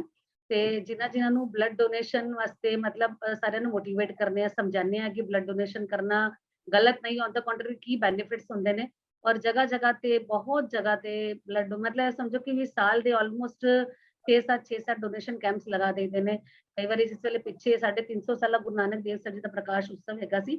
ਤੇ ਤਾਂ ਵੀ ਆਪਾਂ ਮਤਲਬ ਬਲੱਡ ਡੋਨੇਸ਼ਨ ਕੈਂਪ ਕੀਤਾ ਸੀ ਤੇ 350 ਯੂਨਿਟਸ ਬਲੱਡ ਕਨੈਕਟ ਕੀਤੇ ਸੀ। ਉਸ ਤੋਂ ਬਾਅਦ ਪਿੱਛੇ 550 ਸਾਲਾ ਗੁਰੂ ਗੋਬਿੰਦ ਸਿੰਘ ਸਾਹਿਬ ਜੀ ਦਾ ਪ੍ਰਕਾਸ਼ ਉਤਸਵ ਹੋਇਆ, ਉਸ ਵੇਲੇ ਵੀ 550 ਯੂਨਿਟ ਬਲੱਡ ਕਲੈਕਟ ਕੀਤੇ ਸੀ। ਉਸ ਤੋਂ ਇਲਾਵਾ ਥੈਲੇਸੀਮੀਆ ਸਕਰੀਨਿੰਗ ਵਾਸਤੇ ਵੀ ਅਸੀਂ ਹੈਲਪ ਕਰਨੇ ਆ ਕਿ ਜ਼ਿਆਦਾਤਰ ਕਾਲਜ ਔਰ ਯੰਗ ਜਿਹੜੇ ਯੂਥ ਹੈਗਾ ਉਹਨਾਂ ਨੂੰ, ਜਿਨ੍ਹਾਂ ਨੂੰ ਨਹੀਂ ਪਤਾ ਥੈਲੇਸੀਮੀਆ ਬਾਰੇ ਕੀ ਹੁੰਦਾ ਹੈ, ਉਹਦੇ ਨਾਲ ਅਸੀਂ ਥੈਲੇਸੀਮੀਆ ਸਕਰੀਨਿੰਗ ਦੇ ਕੈਂਪਸ ਲਗਾਉਂਦੇ ਆ ਵੀ ਜਿਹੜਾ ਯੂਥ ਹੈਗਾ ਹੈ ਜਿਨ੍ਹਾਂ ਨੂੰ ਇਸ ਬਿਮਾਰੀ ਦਾ ਪਤਾ ਨਹੀਂ ਹੈਗਾ ਹੈ, ਤੇ ਉਹਨਾਂ ਨੂੰ ਥੈਲੇਸੀਮੀਆ ਸਕਰੀਨਿੰਗ ਦੇ ਬਾਰੇ ਦੱਸਣਾ, ਉਹਨਾਂ ਦਾ ਟੈਸਟਿੰਗ ਵਗੈਰਾ ਕਰਾਉਣਾ, ਪਲੱਸ ਫੰਡ ਰੇਜ਼ ਕਰਨੇ। ਜਿਹੜੇ ਕੋਈ ਪੂਅਰ ਬੱਚੇ ਹੈਗੇ ਨੇ ਜਿਹੜੇ ਟ੍ਰੀਟਮੈਂਟ ਨਹੀਂ ਕਰਾ ਸਕਦੇ, ਉਹਨੇ ਗੁਰੂ ਸਾਹਿਬ ਦੀ ਕਿਰਪਾ ਹੋਈ, ਇੱਕ ਬੱਚਾ ਸੀ ਜਿਸ ਦਾ ਬੋਨ ਮੈਰੋ ਟ੍ਰਾਂਸਪਲਾਂਟੇਸ਼ਨ ਦਾ ਆਪਰੇਸ਼ਨ ਹੈਗਾ ਸੀ, ਬਟ ਲਾਈਕ ਉਹਦੇ ਫਾਦਰ ਸਿੰਪਲ ਬਹੁਤ ਹੀ ਛੂਟਕ ਟੇਲਰਿੰਗ ਦਾ ਕੰਮ ਕਰਦੇ ਸੀ, ਤੇ ਉਹਨਾਂ ਦੀ ਬਿਲਕੁਲ ਵੀ ਮਤਲਬ ਤਾਕਤ ਨਹੀਂ ਸੀ ਕਿ ਉਹ ਕੁਝ ਵੀ ਕਰ ਸਕਣ, ਔਰ ਅਰਾਊਂਡ 10-12 ਲੱਖ ਦਾ ਖਰਚਾ ਹੈਗਾ ਸੀ ਆਪਰੇਸ਼ਨ 'ਚ। ਪਰ ਗੁਰੂ ਸਾਹਿਬ ਕਿਰਪਾ ਕੀਤੀ, ਅਸੀਂ ਥੋੜੀ ਬਹੁਤ ਮਤਲਬ ਇਸ ਤਰ੍ਹਾਂ ਸੋਸ਼ਲ ਮੀਡੀਆ ਤੇ ਔਰ ਕੁਝ ਆਪਣੇ ਗਰੁੱਪ 'ਚ ਸਰਕਲ 'ਚ ਸਭ ਜਗ੍ਹਾ ਕੋਸ਼ਿਸ਼ ਕਰਕੇ ਤੇ ਉਹਨਾਂ ਨੂੰ ਅਰਾਊਂਡ 6.5-7 ਲੱਖ ਦਾ ਉਹਨਾਂ ਨੂੰ ਅਸੀਂ ਫੰਡ ਰੇਜ਼ ਕਰਕੇ ਦਿੱਤਾ। ਤੇ ਉਸ ਤੋਂ ਬਾਅਦ ਉਹ ਬੱਚੇ ਦਾ ਬਿਲਕੁਲ ਆਪਰੇਸ਼ਨ ਸਹੀ ਹੋ ਗਿਆ, ਐਂਡ ਮਤਲਬ ਆਈ ਐਮ ਸੋ ਹੈਪੀ ਕਿ ਵੀ ਪਤਾ ਨਹੀਂ, ਮੈਂ ਨਹੀਂ ਕਹਿੰਦੀ ਆ ਕਰਨ ਕਰਾਵਨ ਵਾਲਾ ਆਪ ਹੈਗਾ, ਬਚਾਨ ਮਾਰਨ ਰੱਖਣ ਵਾਲਾ ਆਪ ਹੈਗਾ, ਬਟ ਮੈਨੂੰ ਨਹੀਂ ਪਤਾ ਕਿਸ ਤਰ੍ਹਾਂ ਪ੍ਰੇਰਣਾ ਮਿਲੀ ਔਰ ਅਸੀਂ ਕਿਸ ਤਰੀਕੇ ਨਾਲ ਉਹਨਾਂ ਦੇ ਵਾਸਤੇ ਫੰਡ ਰੇਜ਼ ਕੀਤਾ। ਔਰ ਅੱਜ ਦੇ ਦਿਨ 'ਚ ਮਤਲਬ ਉਸ ਬੱਚੇ ਨੂੰ ਦੇਖ ਕੇ ਇੰਨੀ ਖੁਸ਼ੀ ਹੁੰਦੀ ਹੈ कि भी चलो बच्चे का ट्रांसप्लांट ऑपरेशन ठीक ठाक हो गया, बच्चे का हर मंथली फोन आता है, आंटी अब मैं ठीक हूँ, सब कुछ इस तरह। तो एक अजीब तरह की दिल ਨੂੰ खुशी मिलती है कि भी चलो किसी ਨੂੰ जीवन दान मिला है। और होर कुछ ना कुछ होर अच्छा करन ਦੀ बहुत ज्यादा ਦਿਲੋਂ ਤਮੰਨਾ ਹੁੰਦੀ। ਇਸ ਤਰ੍ਹਾਂ ਕੋਵਿਡ ਵਿੱਚ ਵੀ ਹੁਣੇ ਬਹੁਤ ਜ਼ਿਆਦਾ ਲੋਕਾਂ ਨੂੰ ਕਦੇ ਕਿਸੇ ਨੂੰ ਬੈੱਡ ਦੀ ਜ਼ਰੂਰਤ ਹੈ, ਕਿਸੇ ਨੂੰ ਇੰਜੈਕਸ਼ਨ ਦੀ ਲੋੜ ਹੈਗੀ ਹੈ, ਆਕਸੀਜਨ ਦੀ ਲੋੜ ਹੈਗੀ ਹੈ, ਸਿਲੰਡਰਸ ਦੀ ਲੋੜ ਹੋਗੀ ਇਸ ਤਰ੍ਹਾਂ। ਤੇ ਮਤਲਬ ਕੁਝ ਅਸੀਂ ਸਾਡੇ ਸੇ 3-4 ਗਰੁੱਪਸ ਬਣੇ ਹੈਗੇ ਨੇ ਤੇ ਅਸੀਂ ਗਰੁੱਪਸ ਚ ਪਾ ਕੇ ਸਾਰੇ ਇਸ ਤਰ੍ਹਾਂ ਜੁਆਇਨ ਕਰਕੇ ਅਸੀਂ ਕੰਮ ਕਰਨੇ ਆ। ਪਲੱਸ ਪਰਸਨਲ ਲੈਵਲ ਤੇ ਵੀ ਜਿੱਥੇ ਜਿੱਥੇ ਮਤਲਬ ਥੋੜਾ ਜਿਹਾ ਫਰਕ ਪੈ ਜਾਂਦਾ ਕਿ ਬੀਇੰਗ ਅ ਡਾਕਟਰ ਕਿਸੇ ਹੋਰ ਡਾਕਟਰਸ ਨਾਲ ਗੱਲ ਕਰਨੀ ਹੈ, ਕਿਸੇ ਦੀ ਅਪਾਇੰਟਮੈਂਟ ਲੈਣੀ ਹੈ, ਕਿਸੇ ਨੂੰ ਕਿਸੇ ਕੋਲ ਮਿਲਾਣਾ ਹੈ, ਉਹ ਤਰੀਕੇ ਨਾਲ ਸਾਰਾ ਜਿਤਨੀ ਹੋ ਸਕਦੀ ਸੀ ਇਸ ਤਰ੍ਹਾਂ ਮਤਲਬ ਕੋਸ਼ਿਸ਼ ਇਹ ਕਰਦੀ ਸੀ ਕਿ ਵੀ ਕਿਸੇ ਤਰੀਕੇ ਨਾਲ ਵੀ ਮੈਂ ਜਿਤਨੀ ਕਿਸੇ ਨੂੰ ਹੈਲਪਫੁਲ ਹੋ ਸਕਾਂ ਉਹਨਾਂ ਮੈਂ ਕਰਾਂ। ਔਰ ਜਿਹੜਾ ਵੀ ਹੋਵੇ ਬਸ ਕਰਮ ਆਪਣੇ ਏਦਾਂ ਦੇ ਹੋਵਨ ਕਿ ਵੀ ਗੁਰੂ ਅਮਰਦਾਸ ਜੀ ਦੀ ਸਿਧਾਂਤਾਂ ਕਿ ਵੀ ਬਸ ਸੇਵਾ ਕਰੀ ਜਾਓ ਤੇ ਗੁਰੂ ਸਾਹਿਬ ਆਪੇ ਬੈਠੇ ਨੇ ਫਲ ਦੇਣ ਵਾਲੇ। ਸੋਸ਼ਲ ਸਰਵਿਸਿਜ਼ ਤੇ ਮਤਲਬ ਅੱਛਾ ਹੀ ਇੱਕ ਤਰ੍ਹਾਂ ਦਾ ਉਹਨ ਇੱਕ ਪੈਸ਼ਨ ਬਣ ਗਿਆ ਹੋਇਆ कि मतलब अच्छा ही लगता है कि किसी को कोई तकलीफ है तो बस उससे पहले फटाफट दौड़ के अपने बस काम करिए, इस तरह लगता है। उस तरह जी जिस तरह सुने है ना कि तेरी सेवा तेरी सेवा तेरी सेवा जिस तू आप कराए ते करावन वाला वो परमात्मा ही है, अकाल पुरख सच्चे पातशाह डिसाइड करते हैं कि मैं किस बच्चे तो केड़े काम कराने हैं, केड़ी ड्यूटीज देनी है। जिदा एक क्लासरूम होंदी है ना, बच्चे इको क्लास च पढ़ रहे होंगे सारे, लेकिन वो जेडी क्लास टीचर होंदी है ना वो डिसाइड करदी है कि मैं किस नु मॉनिटर बनाना है ते किस तो सेवा करानी है ने। तो साडे डायरेक्टर जो ने ना अकाल पुरख है ना वो डिसाइड करते हैं कि मैं अपने केड़े बच्चे तो केड़ी ड्यूटियां करानी है तो अच्छी तरह कर लेगा। उन्होंने विश्वास है कि मेरा बच्चा मेरा लायक बच्चा है ते मेरी सेवा जो है मैं इन्हू देंगा पूरी तरह निभाएंगे। तो तुसी ओदे विच पूरने उतरे हो ते महाराज ने तुहानू चुनिया है। बड़े धनभाग होंदे हैं उस काया दे जो महाराज चुन के आपे ही हिरदे च वरतदे हन, आपे ही दया लियांदे हन, आपे ही साडे अंदरों भावना आंदी है कि असी साडा दिल जिहड़ा है ना वो कोमल होके असी इन्ने तरस विच आ जांदे हैं कि सानू लगदा है कि पहले सारे काम पिछे पहले सेवा करिए। ते आप जी धनभाग है साडे जो आप जी दे दर्शन होए। जिस तरह भैन जी कहने कि साडे प्रोग्राम दा टाइटल भी है कि सो क्यों मंदा आखिए जित जम्मे राजान। एक और टॉक्स असी जो है डिसाइड किया है टॉपिक जिहदे च मैनू अंदरों सब तो पहले गुरु महाराज ने जिदा तुहाडा ही चेहरा दिखाया कि मैं आप जी नू इंटरव्यू करा ते उस लई उदम महाराज ने दिता कि वाकई तुसी इस लायक हो, इस काबिल हो कि तुहानू सारे संसार दे सामने लियाया जाए कि आप जी ने जो सेवावां कीतियां जो महाराज ने तुहाडे तो लईयां और जिस तरह असीं शुकराना करदे हां। होर वो चीज़ां मतलब पहचान ताई मिलदी है जे कोई दूसरा तुहानू कहे कि वाकई तुसी इस काबिल हो। होर सच्चे पातशाह ने तुहानू बख्शिश कीती हुई है कि आप जी नाम भी जपते हो, आपने बाणा भी संभालिया होया है, किरत भी करदे हो। गुरु नानक देव जी दा सब तो वड्डा जेड़ा एक हुक्म सी कि नाम जपो, किरत करो ते वंड छको। ते तीनों चीज़ां आप जी कर रहे हो, नाम भी जप रहे हो, किरत भी कर रहे हो और सेवा भी कर रहे हो, वंड भी छक रहे हो। ते बहुत अच्छा गुण है आप जी दा। ते जो बीबियां लई जो एक संसार विच स्पैशली इंडियन सोसाइटी दे अंदर एक औरत नू हमेशा सैकेंडरी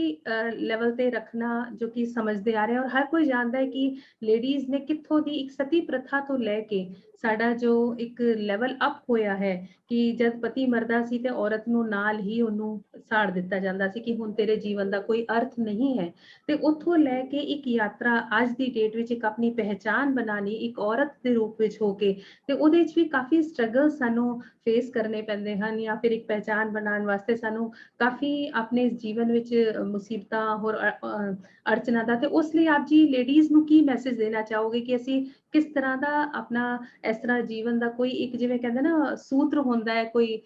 सफलता दा सूत्र या फिर एक आइडेंटिटी वास्ते आप जी की कहना चाहोगे कि असी सिੱਖੀ ਸਰੂਪ ਚ ਰਹਿ ਕੇ ਜਾਂ ਸਿੱਖੀ ਦੇ ਜੀਵਨ ਦਾ ਪਾਲਨ ਕਰਦੇ ਹੋਏ ਅਸੀਂ ਇੱਕ ਇਸਤਰੀ ਹੋ ਕੇ ਜੋ ਗੁਰੂ ਨਾਨਕ ਸਾਹਿਬ ਨੇ ਸਾਨੂੰ ਇੱਕੋ ਜਿਹਾ ਦਰਜਾ ਬਖਸ਼ਿਆ ਹੈ ਪੁਰਸ਼ ਔਰ ਇਸਤਰੀ ਉਹਨਾਂ ਨੇ ਕੋਈ ਫਰਕ ਨਹੀਂ ਕੀਤਾ। ਇਹ ਸਮਾਜ ਵਿੱਚ ਸਾਨੂੰ ਫਰਕ ਪਾ ਦਿੱਤਾ ਗਿਆ, ਨਹੀਂ ਤੇ ਉਹਨਾਂ ਨੇ ਬੀਬੀਆਂ ਨੂੰ ਵੀ ਆਪਣੇ ਸ਼ੇਰ ਪੁੱਤਰ ਹੀ ਸਮਝਿਆ। ਤੇ ਉਸ ਨੂੰ ਆਪ ਜੀ ਕਿਵੇਂ ਕਹੋਗੇ ਕਿ ਕਿਸ ਤਰ੍ਹਾਂ ਹਿੰਮਤ ਰੱਖ ਕੇ ਸਾਨੂੰ ਆਪਣੇ ਵਾਸਤੇ ਮਤਲਬ ਕੋਈ ਗਲਤ ਕੰਮ ਵੀ ਨਹੀਂ ਔਰ ਅਸੀਂ ਆਪਣੇ ਮਾਰਗ ਤੇ ਚੱਲਦੇ ਹੋਏ ਆਪਣੀ ਪਹਿਚਾਨ ਬਣਾਣੀ ਹੈ। ਮੈਨੂੰ ਤੇ ਇੰਨਾ ਪਤਾ ਹੈ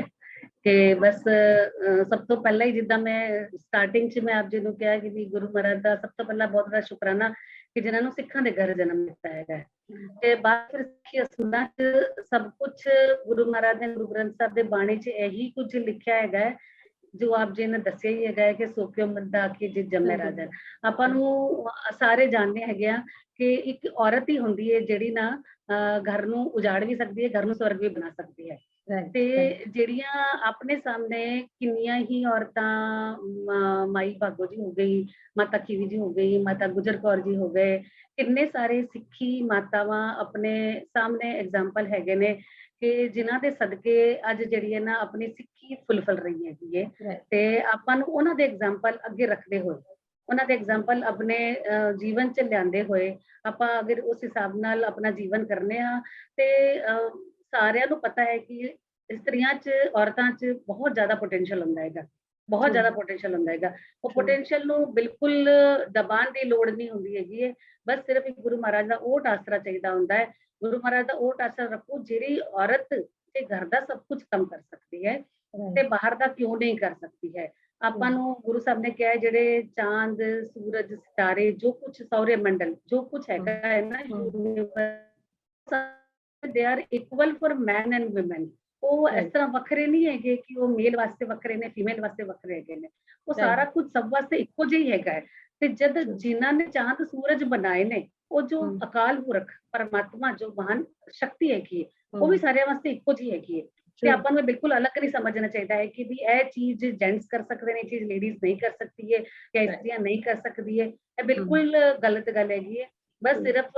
ਮੈਂ ਤਾਂ ਇੰਨਾ ਦੇਖਦੀ ਹਾਂ ਵੀ ਜ਼ਿਆਦਾਤਰ ਗੁਰਦੁਆਰਾ ਸਾਹਿਬ ਆਪਣੇ ਜਾਓ, ਇਸਤਰੀ ਸਤਸੰਗ ਦੇ ਇਤਨੇ ਹਰ ਇੱਕ ਗੁਰਦੁਆਰੇ 'ਚ, ਹਰ ਇੱਕ ਗੁਰਦੁਆਰੇ ਇਸਤਰੀ ਸਤਸੰਗ ਜ਼ਰੂਰ ਹੁੰਦਾ ਹੈਗਾ। ਸਾਰੀ ਲੇਡੀਜ਼ ਮਿਲ ਕੇ ਸਾਰਾ ਗੁਰਦੁਆਰਾ ਸਾਹਿਬ ਵੀ ਸੰਭਾਲਦੀ ਹੈ, ਘਰ ਵੀ ਸੰਭਾਲਦੀ ਹੈ, ਪਾਠ ਪੂਜਾ ਵੀ ਕਰਦੀ ਹੈ, ਬੱਚੇ ਵੀ ਸੰਭਾਲਦੀ ਹੈ, ਸਭ ਕੁਝ ਹੀ ਕਰ ਸਕਦੀ ਹੈ। ਤੇ ਬਸ ਸਿਰਫ ਆਪਾਂ ਇੱਕ ਚੀਜ਼ ਨੂੰ, ਜਿਹੜਾ ਕੁਝ ਅਸੀਂ ਥੋੜਾ ਬਹੁਤ ਛੱਡ ਦਿੰਦੇ ਆ ਕਿ ਵੀ ਚਲੋ ਚੱਲੇਗਾ, ਪਰ ਮੈਂ ਇਸ ਗੱਲ ਨੂੰ ਅੱਜ ਮੈਂ ਜ਼ਰੂਰ ਕਹਿਣਾ ਜ਼ਰੂਰ ਚਾਹਾਂਗੀ, ਜੇ ਮਾਤਾਵਾਂ ਸਿੱਖੀਜ਼ਮ ਨੂੰ ਪ੍ਰੋਪਰਲੀ ਫੋਲੋ ਕਰਨਗੀਆਂ, ਵੀ ਜੇ ਮਾਤਾਵਾਂ ਸਾਰੀਆਂ ਅੰਮ੍ਰਿਤ ਛਕ ਰਹੀਆਂ ਨੇ ਤੇ ਹਾਂਜੀ ਜ਼ਰੂਰ ਰੋਮਾਂ ਦੀ ਬੇਅਦਬੀ ਨਾ ਕਰਨ, ਜਾਂ ਜਿਹੜੇ ਕੁਝ ਚਾਰ ਖੋਜਰ ਆਪਾਂ ਨੂੰ ਦੱਸੇ ਹੈਗੇ ਨੇ, ਜੋ ਵੀ ਕੁਝ ਜਿਤਨਾ ਹੋ ਸਕੇ ਆਪਣੀ ਕੋਸ਼ਿਸ਼ ਕਰੋ ਵੀ ਕਿਸੇ ਕਿਸਮ ਦੀ ਬੇਅਦਬੀ ਨਾ ਹੋਵੇ, ਕਿਸੇ ਕਿਸਮ ਦੀ ਬੇਅਦਬੀ ਨਾ ਕਰੀਏ। ਆਪਾਂ ਰੋਜ਼ ਜੋ ਗੁਰੂ ਮਹਾਰਾਜ ਨੇ ਬਖਸ਼ਿਸ਼ ਕੀਤੀ ਹੈ ਵੀ ਦਸਵੰਧ ਕੱਢਣਾ ਹੈ, ਤੇ ਸਮਾਂ ਦਾ ਵੀ ਦਸਵੰਧ ਕੱਢਣਾ ਹੈ, ਤੇ ਆਪਾਂ 24 ਘੰਟੇ ਵਿੱਚੋਂ ਜੇ ਸਿਰਫ ਆਪਾਂ 2.5 ਘੰਟੇ ਦਸਵੰਧ ਦਾ ਕੱਢਣਾ ਹੈ, 2.5 ਘੰਟੇ ਕੱਢ ਕੇ ਜੇ ਆਪਾਂ ਪਾਠ ਕਰ ਲੈਂਦੇ ਹਾਂ ਤੇ ਨਿਤਨੇਮ ਕਰਾਂਗੇ, ਥੋੜਾ ਸਹਿਜ ਪਾਠ ਕਰਾਂਗੇ, ਸੁਖਮਨੀ ਦਾ ਪਾਠ ਕਰਾਂਗੇ, ਆਸਾ ਦੀ ਵਾਰ ਕਰਾਂਗੇ, ਸੋਦਰ ਦਾ ਪਾਠ ਕਰਾਂਗੇ, ਜਾਂ ਸੋਹਿਲਾ ਸਾਹਿਬ ਦਾ ਪਾਠ ਕਰਾਂਗੇ, ਜਾਂ ਥੋੜਾ ਬਹੁਤ ਸਹਿਜ ਪਾਠ ਵੀ ਕਰਾਂਗੇ। ਰੋਜ਼ ਥੋੜਾ ਬਹੁਤ ਸਹਿਜ ਪਾਠ, ਥੋੜੇ ਭਾਵੇਂ 2 ਅੰਕ ਕਰੀਏ, 5 ਅੰਕ ਕਰੀਏ, 10 ਅੰਕ ਕਰੀਏ, ਗੁਰੂ ਸਾਹਿਬ ਦੇ ਦਰਸ਼ਨ ਕਰੀਏ। ਬਸ ਜਿਹੜਾ ਸਵੇਰੇ ਸ਼ੁਰੂ ਹੁੰਦਿਆਂ ਹੀ ਆਪਾਂ ਗੁਰੂ ਸਾਹਿਬ ਦਾ ਸ਼ੁਕਰ ਮਨਾ ਕੇ ਆਪਣੇ ਦਿਨ ਦੀ ਸ਼ੁਰੂਆਤ ਕਰੀਏ, ਤੇ ਰਾਤ ਨੂੰ ਸ਼ੁਕਰ ਮਨਾ ਕੇ ਆਪਾਂ ਗੁਰੂ ਸਾਹਿਬ ਦਾ ਸ਼ੁਕਰ ਮਨਾ ਕੇ ਆਪਣਾ ਦਿਨ ਦੀ ਸਮਾਪਤੀ ਕਰੀਏ। ਤੇ ਬਸ ਇਹੀ ਅਰਦਾਸ ਕਰੀਏ ਕਿ ਵੀ ਸਾਨੂੰ ਸਭ ਨੂੰ ਇਸ ਜਾਮੇ 'ਚ ਰੱਖਣ, ਪਰ ਆਪਾਂ ਸਿੱਖੀ ਅਸੂਲਾਂ 'ਚ ਪੂਰੇ ਰਹੀਏ। ਔਰ ਜਿਸ ਤਰ੍ਹਾਂ ਹੋ ਸਕੇ ਇਸਤਰੀਆਂ ਜਿੰਨਾ ਇਸ ਚੀਜ਼ 'ਚ, ਔਰਤਾਂ ਜਿੰਨਾ ਇਸ ਚੀਜ਼ 'ਚ ਪਾਰਟਿਸਿਪੇਟ ਕਰਨਗੇ ਨਾ, ਜਿਹੜਾ ਨੈਕਸਟ ਜਨਰੇਸ਼ਨ ਹੈਗਾ ਨਾ ਬੱਚਿਆਂ ਦਾ, ਜਿੰਨਾ ਬੱਚਿਆਂ ਨੂੰ ਕਾਬਲ ਬਣਾਉਣਗੇ ਨਾ, ਜੋ ਕੰਮ ਔਰਤਾਂ ਕਰ ਸਕਦੀਆਂ ਨੇ ਨਾ, ਕਿ ਬੱਚਿਆਂ ਨੂੰ ਘਰ ਬੈਠ ਕੇ ਸਾਖੀਆਂ ਸੁਣਾਉਣੀਆਂ ਨੇ, ਸ਼ਬਦ ਸਿਖਾਣੇ ਨੇ, ਗੁਰਮਤਿ ਕੈਂਪ 'ਚ ਲੈ ਕੇ ਜਾਣਾ ਹੈ, ਜੋ ਕੁਝ ਕੰਮ ਉਹ ਨੇਚਰਲੀ ਇੰਨਾ ਕੁਝ ਕੰਮ ਫਾਦਰਸ ਆਪਣੀ ਰਿਸਪੌਂਸਿਬਿਲਿਟੀ ਕਰਦੇ ਨੇ, ਮਦਰਸ ਆਪਣੀ ਰਿਸਪੌਂਸਿਬਿਲਿਟੀ ਕਰਦੀ ਹੈ। ਤੇ ਜਿੰਨਾ ਇਹ ਕੰਮ ਸਤਰੀਆਂ ਕਰ ਸਕਦੀਆਂ ਨੇ, ਉਹਨਾਂ ਇਹ ਸਾਰਾ ਕੰਮ ਮੈਂ ਤੇ ਬਲਕਿ ਉਹਦੇ ਕੰਟਰੀ ਸਤਰੀਆਂ ਨੂੰ ਜ਼ਿਆਦਾ ਪਾਵਰਫੁਲ ਸਮਝਦੀ ਆ ਕਿ ਵੀ ਕੋਈ ਐਸਾ ਕੰਮ ਨਹੀਂ ਹੈ ਜਿਹੜਾ ਸਤਰੀਆਂ ਨਹੀਂ ਕਰ ਸਕਦੀਆਂ। ਔਰ ਬਸ ਇੰਨਾ ਜ਼ਰੂਰੀ ਹੈ ਕਿ ਆਪਾਂ ਗੁਰੂ ਸਾਹਿਬ ਨੂੰ ਆਗੂ ਰੱਖਦੇ ਹੋਏ, ਉਹਦੇ ਸਿਧਾਂਤਾਂ ਨੂੰ ਮੰਨਦੇ ਹੋਏ, ਪ੍ਰਿੰਸੀਪਲਸ ਨੂੰ ਫੋਲੋ ਕਰਦੇ ਹੋਏ, ਤੇ ਆਪਾਂ ਸਭ ਕੁਝ ਛੱਡ ਦਈਏ ਨਾ, ਤੇ ਗੁਰੂ ਸਾਹਿਬ ਆਪੇ ਹੀ ਸਭ ਕੁਝ ਬਹੁਤ ਹੀ ਵਧੀਆ ਸੇਵਾ ਲੈਂਦੇ ਹੀ ਲੈਂਦੇ ਨੇ। ਤੇ ਇਸ ਕਰਕੇ ਬਸ ਮੇਰਾ ਸਾਰੀ ਲੇਡੀਜ਼ ਨੂੰ ਇਹੀ ਮੈਸੇਜ ਹੈਗਾ ਹੈ ਕਿ ਵੀ ਜਿਤਨਾ ਹੋ ਸਕੇ ਫॉलो करिए, सिखिज्म फॉलो करिए, और अपना पूरा पोटेंशियल रख के गुरु साहब पे पूरा विश्वास करके, पूरा भरोसा करके, अपने आप को सरेंडर करके कोई भी कार्य करांगे, गुरु साहब जरूर अंग संग सहाई होंदे ने ते जरूर जीवन च सफलता मिलदी। बिल्कुल फैक्ट है। गुरु साहब ਨੂੰ ਮੁੱਖ ਰੱਖ ਕੇ ਤਾਂ ਹੀ ਕਹਿੰਦੇ ਨਾ ਗੁਰਮੁਖ, ਤੇ ਗੁਰਮੁਖ ਤਾਂ ਹੀ ਹੋਵਾਂਗੇ ਜੇ ਸਾਡਾ ਪਹਿਲੇ ਗੁਰੂ ਵੱਲ ਮੁਖ ਹੋਵੇ, ਤੇ ਉਹਨਾਂ ਦੇ ਜੋ ਉਹਨਾਂ ਨੇ ਸਾਨੂੰ ਮੈਸੇजेस ਦਿੱਤੇ ਨੇ, ਜੋ ਆਰਡਰਸ ਕੀਤੇ ਹੈ ਇੱਕ ਸਿੱਖ ਧਰਮ ਵਿੱਚ, ਸਾਨੂੰ ਜੋ ਵੀ ਰੂਲਸ ਫੋਲੋ ਕਰਨੇ, ਅਗਰ ਉਹਨਾਂ ਨੂੰ ਰੱਖਾਂਗੇ ਤੇ ਸਾਨੂੰ ਕਹਿੰਦੇ ਨਾ ਹਰ ਮੈਦਾਨ ਫਤਿਹ ਮਹਾਰਾਜ ਬਖਸ਼ਦੇ ਹੈ। ਤੇ ਉਹ ਸਾਡੀ ਬਹੁਤ ਸਾਰੀ ਸ਼ੁਭਕਾਮਨਾ ਤੁਹਾਡੇ ਨਾਲ ਹਨ, ਤੇ ਤੁਸੀਂ ਵੀ ਸਾਨੂੰ ਵੀ ਅਸੀਸ ਬਖਸ਼ੋ ਕਿ ਅਸੀਂ ਵੀ ਮਹਾਰਾਜ ਦੇ ਪੂਰਨਿਆਂ ਤੇ ਚੱਲ ਸਕੀਏ, ਔਰ ਆਪ ਜੀ ਤੋਂ ਸੇਧ ਲਈਏ। ਹੋਰ ਜਿਤਨੀਆਂ ਵੀ ਮੇਰੀ ਭੈਣਾਂ ਪੂਰੇ ਵਰਲਡ ਵਿੱਚ ਜਿੱਥੇ ਵੀ ਆਪ ਜੀ ਦਾ ਮੈਸੇਜ ਜੋ ਹੈ ਉਹਨਾਂ ਤੱਕ ਪਹੁੰਚੇਗਾ ਤੇ ਉਹ ਆਪ ਜੀ ਤੋਂ ਇੰਸਪਾਇਰ ਹੋ ਕੇ ਆਪਣੇ ਜੀਵਨ 'ਚ ਜੋ ਵੀ ਚੇਂਜਸ ਲਿਆਣਗੇ, ਆਪਣੇ ਪਰਿਵਾਰ ਵਿੱਚ ਆਪਣੇ ਬੱਚਿਆਂ ਨੂੰ ਇਸ ਤਰ੍ਹਾਂ ਹੀ ਲੈ ਕੇ ਚੱਲਣ ਜਿਸ ਤਰ੍ਹਾਂ ਆਪ ਜੀ ਨੇ ਆਪਣੇ ਬੱਚਿਆਂ ਨੂੰ ਵੀ ਸਿੱਖੀ ਧਰਮ ਤੇ ਉਹਦੇ ਚਲਾਉਂਦੇ ਹੋਏ ਉਹਨਾਂ ਨੂੰ ਪੂਰਾ ਐਜੂਕੇਸ਼ਨ ਦਿੱਤੀ ਹੈ, ਸੰਸਕਾਰ ਦਿੱਤੇ ਹਨ। ਔਰ ਆਪ ਜੀ ਲਈ ਫਿਊਚਰ ਕੁਝ ਆਪ ਜੀ ਦਾ ਹਲੇ ਕੁਝ ਵੈਸੇ ਤਾਂ ਹਰ ਪਲ ਕਹਿੰਦੇ ਹੈ ਕਿ ਸਾਨੂੰ ਆਪਣੇ ਅਗਲੇ ਪਲ ਦਾ ਨਹੀਂ ਪਤਾ ਕਿ ਕੀ ਹੈ, ਲੇਕਿਨ ਫਿਰ ਵੀ ਆਪ ਜੀ ਨੇ ਕੁਝ ਸੋਚਿਆ ਕਿ ਫਰਦਰ ਇਨ ਫਿਊਚਰ ਐਸੀ ਕਿਹੜੀ ਚੀਜ਼ਾਂ ਨੇ ਜੋ ਹਲੇ ਰਹਿ ਗਈਆਂ ਜੋ ਆਪ ਜੀ ਇਸ ਜੀਵਨ 'ਚ ਕਰਨਾ ਚਾਹੁੰਦੇ ਹੋ ਮਨੁੱਖਤਾ ਲਈ? ਗੁਰੂ ਸਾਹਿਬ ਆਪੇ ਹੀ ਸੇਵਾ ਲੈਣਗੇ, ਪਰ ਬਸ ਇੰਨੀ ਕੋਸ਼ਿਸ਼ ਜ਼ਰੂਰ ਰਹੇਗੀ ਕਿ ਰਿਟਾਇਰਮੈਂਟ ਤੋਂ ਬਾਅਦ ਵੀ ਬਸ ਜਿੰਨਾ ਹੋ ਸਕੇ ਨਾ ਟਾਈਮ ਅਸੀਂ ਮੈਨੂੰ ਇੰਨਾ ਪਤਾ ਹੈ ਕਿ ਜਦੋਂ ਅਸੀਂ ਛੋਟੇ ਸੀ ਨਾ ਤੇ ਸਾਡੇ ਕੋਲ ਇੱਕ ਬਾਈ ਜੀ ਆਉਂਦੇ ਸੀ, ਕਹਿੰਦੇ ਸੀ ਵੀ ਕਿਸੇ ਨੂੰ ਇੱਕ ਸ਼ਬਦ ਸਿਖਾਇਆ ਨਾ ਤੋ 7 ਸੋਨੇ ਦੇ ਮੰਦਿਰ ਦਾਨ ਕੀਤੇ ਇੰਨਾ ਪੁੰਨ ਮਿਲਦਾ ਹੈਗਾ। ਇੰਨਾ ਤੇ ਬਸ ਇੰਨੀ ਜ਼ਰੂਰ ਕੋਸ਼ਿਸ਼ ਰਹਿੰਦੀ ਹੈ ਕਿ ਵੀ ਜਿਤਨਾ ਹੋ ਸਕੇ ਬੱਚਿਆਂ ਨੂੰ ਗੁਰਮਤ ਵਾਲੇ ਪਾਸੇ ਜੋੜੀਏ। ਤੇ ਇਹ ਨਹੀਂ ਸਿਰਫ ਆਪਣੇ ਬੱਚੇ, ਸਮਾਜ ਦੇ ਬੱਚੇ, ਸਾਡੇ ਇੱਥੇ ਇਸ ਤਰ੍ਹਾਂ ਬਹੁਤ ਸਾਰੇ ਬੱਚੇ ਨੇ ਜਿਹੜੇ ਨਾਨ ਸਿੱਖ ਬੱਚੇ ਨੇ, ਪਰ ਉਹ ਸਿੱਖੀ ਤੋਂ ਪ੍ਰੇਰਿਤ ਹੋ ਕੇ ਗੁਰਦੁਆਰਾ ਸਾਹਿਬ ਆਉਂਦੇ ਨੇ ਔਰ ਉਹ ਵੀ ਸਾਡੇ ਨਾਲ ਪਾਠ ਕਰਦੇ ਨੇ। ਚੌਪਈ ਸਾਹਿਬ ਦਾ ਪਾਠ ਜੋ ਈਜ਼ੀ ਮਤਲਬ ਸੌਖਾ ਪਾਠ ਹੈਗਾ ਉਹ ਸਾਡੇ ਨਾਲ ਬੈਠ ਕੇ ਕਰਦੇ ਨੇ। ਤਾਂ ਇਹ ਸਭ ਦੇਖ ਕੇ ਬਹੁਤ ਖੁਸ਼ੀ ਹੁੰਦੀ ਹੈ। ਔਰ ਬਸ ਇਹੀ ਹੈਗਾ ਹੈ ਕਿ ਜੀਵਨ 'ਚ ਗੁਰੂ ਸਾਹਿਬ ਜਿੰਨਾ ਸਮਾਂ ਦੇਣਗੇ ਨਾ ਅਸੀਂ ਬਸ ਗੁਰਮਤ ਪਾਸੇ ਲਗਾਈਏ ਔਰ ਆਪਣੀ ਆਪਾਂ ਕਹਿੰਦੇ ਹਾਂ ਰਾਜ ਕਰੇਗਾ ਖਾਲਸਾ, ਤੇ ਅੱਜ ਦੇ ਦਿਨ 'ਚ ਖਾਲਸਾ ਰਾਜ ਕਰੀ ਰਿਹਾ, ਸਾਰਿਆਂ ਦੇ ਦਿਲਾਂ 'ਚ ਰਾਜ ਕਰ ਰਿਹਾ ਹੈ। ਭਾਵੇਂ ਸੱਤਾ ਤੇ ਕਰੇ ਨਾ ਕਰੇ, ਭਾਵੇਂ ਸਾਰਿਆਂ ਦੇ ਦਿਲਾਂ 'ਚ ਰਾਜ ਕਰ ਰਿਹਾ। ਅਸੀਂ ਦੇਖ ਰਹੇ ਹਾਂ ਦੇਸ਼ ਵਿਦੇਸ਼ ਸਭ ਜਗ੍ਹਾ ਸਿੱਖੀ ਬਹੁਤ ਫਲ ਫੁੱਲ ਰਹੀ ਹੈ, ਬਹੁਤ ਜ਼ਿਆਦਾ ਫਲ ਫੁੱਲ ਰਹੀ ਹੈ। ਇਸ ਚੀਜ਼ ਦਾ ਬਹੁਤ ਆਨੰਦ ਹੈਗਾ ਹੈ। ਤੇ ਬਸ ਇਸੇ ਤਰ੍ਹਾਂ ਗੁਰੂ ਮਹਾਰਾਜ ਪੂਰੇ ਪੰਥ ਵਿੱਚ ਸਾਰੇ ਪੰਥਿਕ ਕਾਰਜ ਜਿੰਨੇ ਕੁਝ ਹੈਗੇ ਨੇ ਗੁਰੂ ਮਹਾਰਾਜ ਸੇਵਾ ਲੈਂਦੇ ਰਹਿਣ ਔਰ ਰਿਟਾਇਰਮੈਂਟ ਤੋਂ ਬਾਅਦ ਵੀ ਬਸ ਇਹੀ ਸੇਵਾ ਕਰੀਏ ਕਿ ਪੰਥ ਦੀ ਸੇਵਾ ਕਰਦੇ ਰਹੀਏ, ਪੰਥ ਨੂੰ ਚੜ੍ਹਦੀ ਕਲਾ ਬਖਸ਼ੀਏ ਔਰ ਖਾਲਸਾ ਪੰਥ ਸਦਾ ਲਈ ਤਾਂ ਕयामत ਤੱਕ ਬਿਲਕੁਲ ਚੜ੍ਹਦੀ ਕਲਾ ਚ ਰਹੇ। ਇਹੀ ਇੱਛਾ ਹੈ।